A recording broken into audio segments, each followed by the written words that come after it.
여러분 안녕하세요.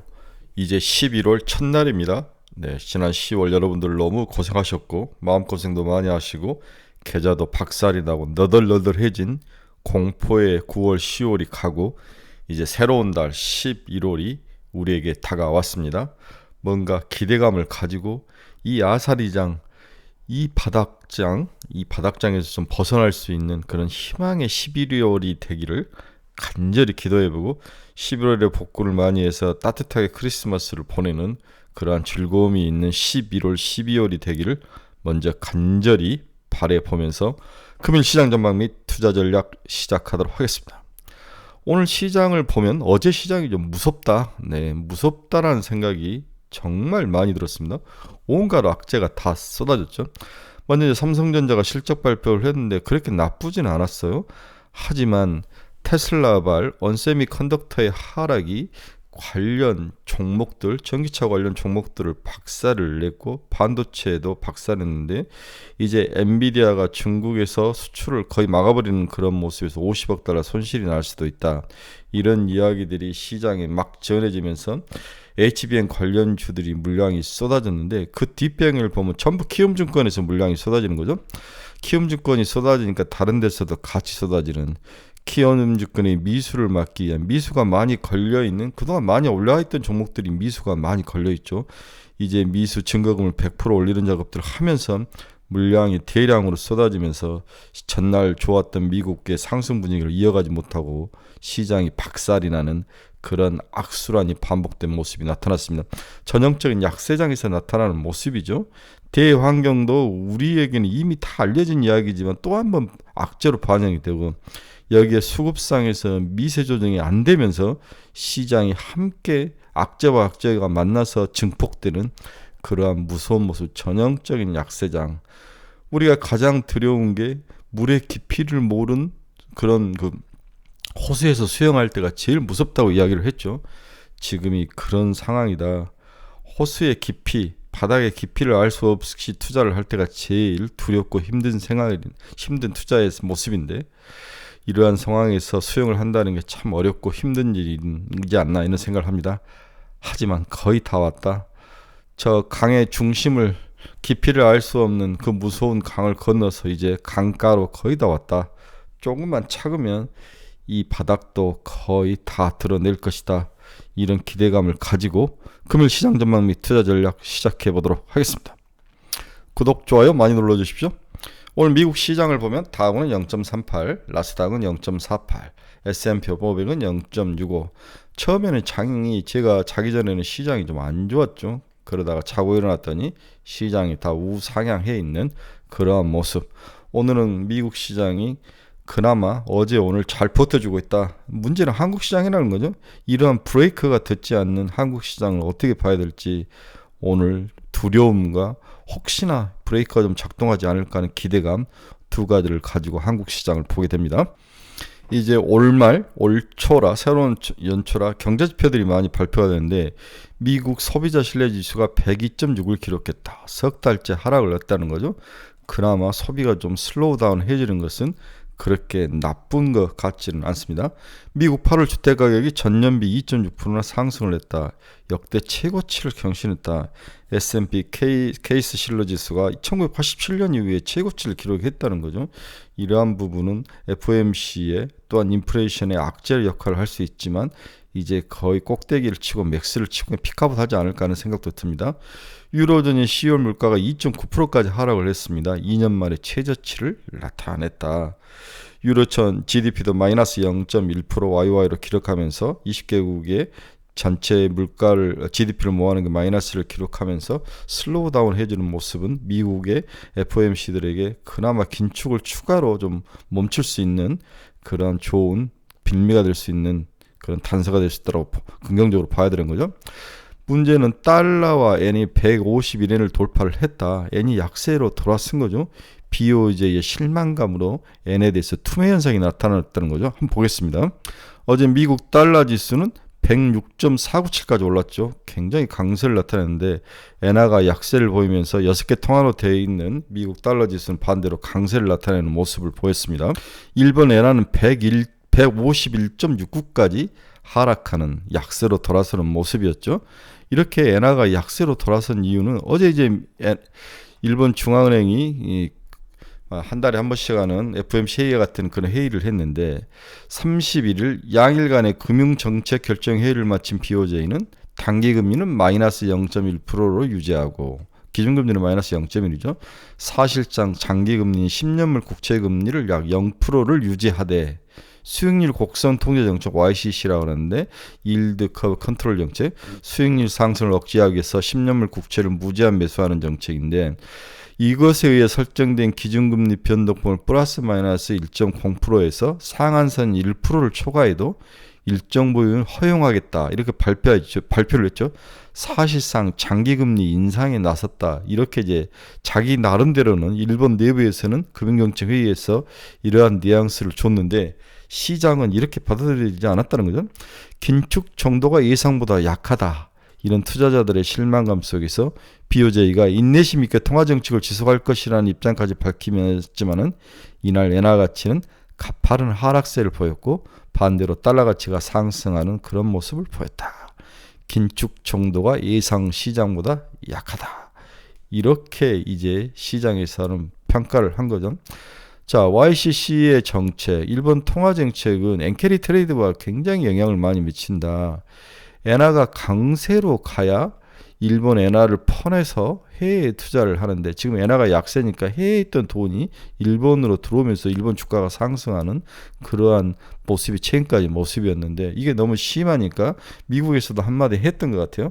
그렇게 돼서 엔화를 강세로 몰고 가기 위해서 금리를 좀 올리는 정책을 썼지만 긴축의 강도가 예상보다 강하지 않다. 너무 실망스럽고 느리다.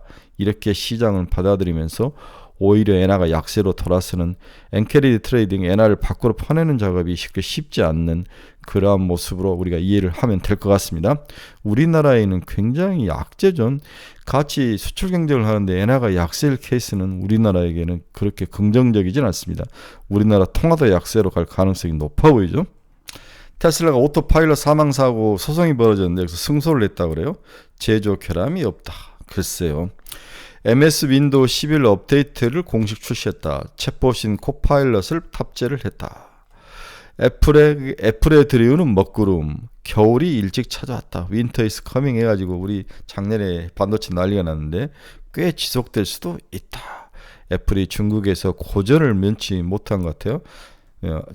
큰 변화도 없고 비싸고 다음 화웨이가 치고 들어오면서 애플의 많은 부분을 깎아먹고 있다. 이렇게 봐야 될 것 같아요.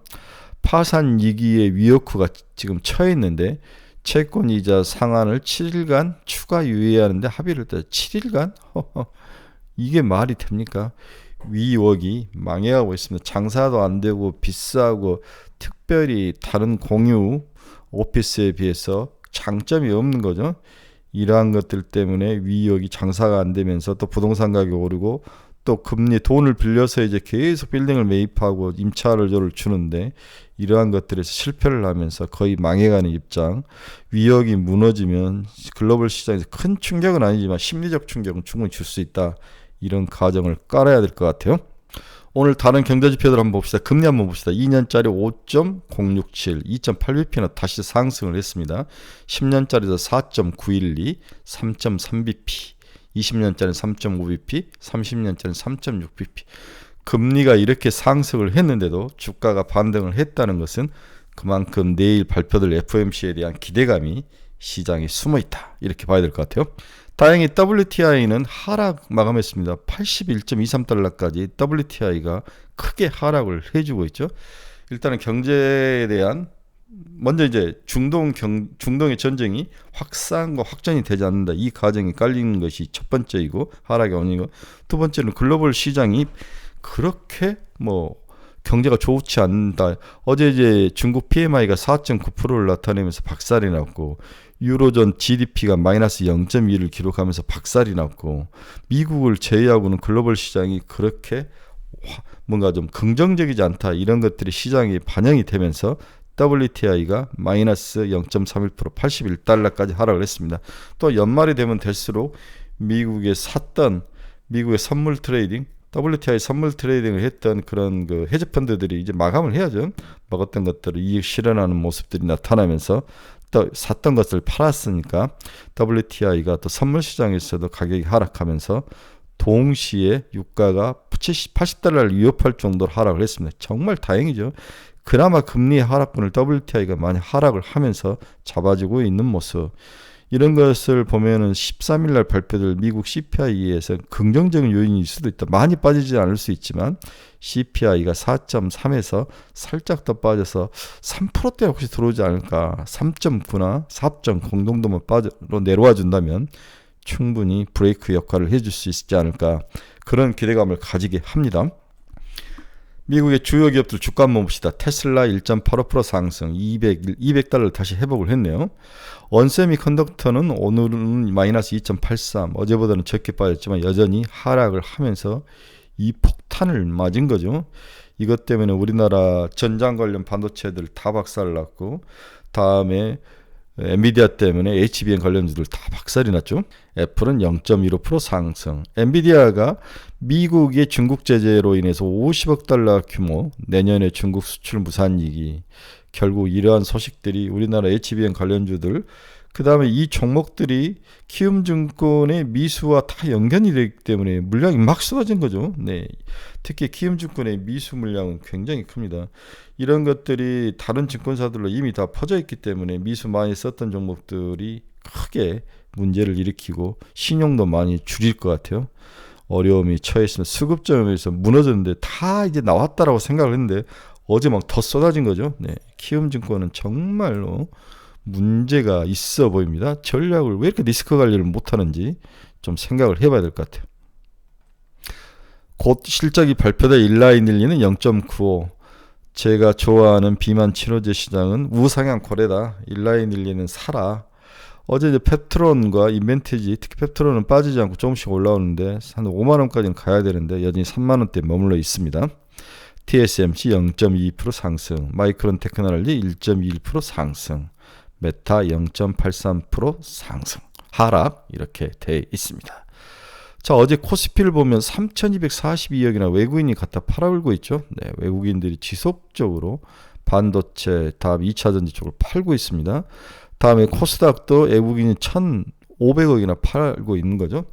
이 두 개의 물량과 국내에서도 어제 금융투자, 투신 모두 팔고 있습니다.